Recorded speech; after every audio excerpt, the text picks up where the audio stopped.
और बिहार के तमाम जिलों में जन जागरूकता कार्यक्रम के साथ साथ 19 मार्च के बाद से जितने भी दिव्यांगजनों के साथ घटना घटित हुई है, चाहे मारपीट की हो, चाहे हत्या की हो, चाहे शादी कार्यक्रम हो या दुख सुख हो, सभी में association of person with disabilities के प्रतिनिधि हृदय जादव जी बिहार के तमाम जिलों का दौरा किया है और जग गया।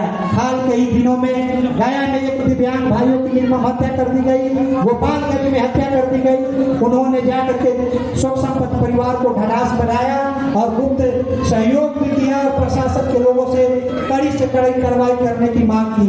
आए दिन दिव्यांगजनों के साथ घटनाएं घट रही है।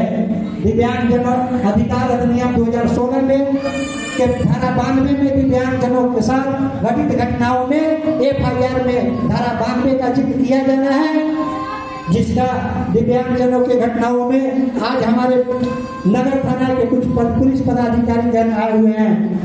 मैं उनसे विनम्र आग्रह करना चाहूंगा कि आगामी दिनों में अगर कोई दिव्यांगजनों के साथ कोई घटना घटती है तो समान धाराओं के साथ साथ BNS की धाराओं के साथ साथ दिव्यांगजन अधिकार अधिनियम की धारा 92 अवश्य लगनी चाहिए, जो इस बात को संकेत देता है कि यह घटना दिव्यांगजनों से संबंधित है और उसमें 6 वर्ष से लेकर के 5 साल की सजा है, 10,000 से लेकर के 5 लाख तक की जुर्माने का प्रावधान है। तो उस पर इस प्रकार से VC किया, वीडियो कॉन्फ्रेंसिंग, गूगल मीट प्रतिदिन, और प्रत्येक व्यक्तियों को हम लोगों ने जागरूक किया कि आप अपने पंचायत में, आप अपने गांव में अपने जो प्रतिनिधि काम कर रहे हैं उनसे मिलिए और आप अपना मकान का जियो टैग करवा लीजिए।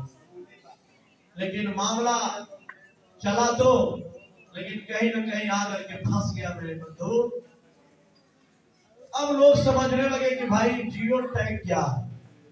शांत रहिएगा लोग, सारे लोग सोचने लगे कि जियो टैग क्या है।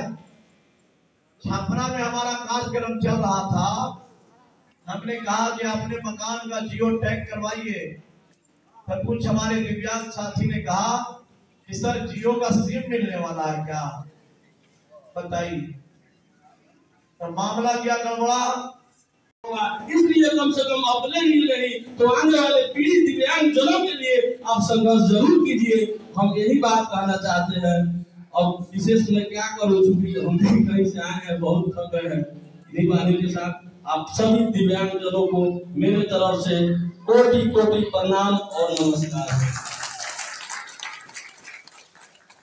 बहुत बहुत धन्यवाद हमारे विशिष्ट अतिथि महोदय दिलीप कुमार सिंह जी का।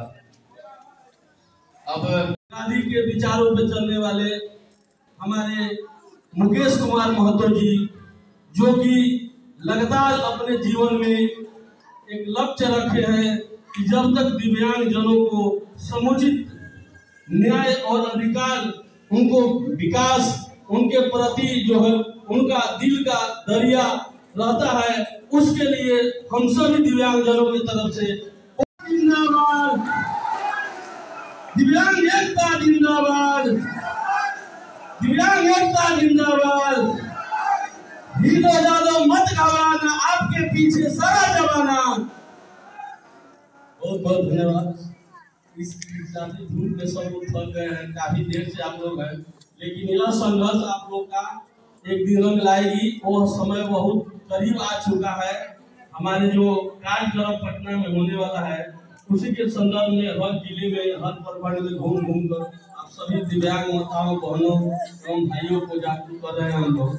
इतना तो एकदम आप जान जाइए कि अगर आप एक साल पहले घर से निकले हैं तो बस कुछ क्षण की देरी है अधिकार मिलने में। बस एक बार जो है पटना में हम सभी अपनी चट्टानी एकता की ताकत दिखा दे सरकार को, अभी नहीं तो कभी नहीं। पेंशन वगैरह जो है ये कोई बड़ी बात नहीं है। पेंशन जो है ये टेंशन काम नहीं है। सबसे बड़ी काम है हम लोग को सुरक्षा, रोजगार मुहैया सरकार को कराना। समाज में जो है हम लोगों को, चाहे वो मेरे घर का गार्जियन हो, चाहे कोई भी लोग हो, जिस हिंद दृष्टि से देखता है वो हम लोगों को बहुत बड़ा मानने लगता है।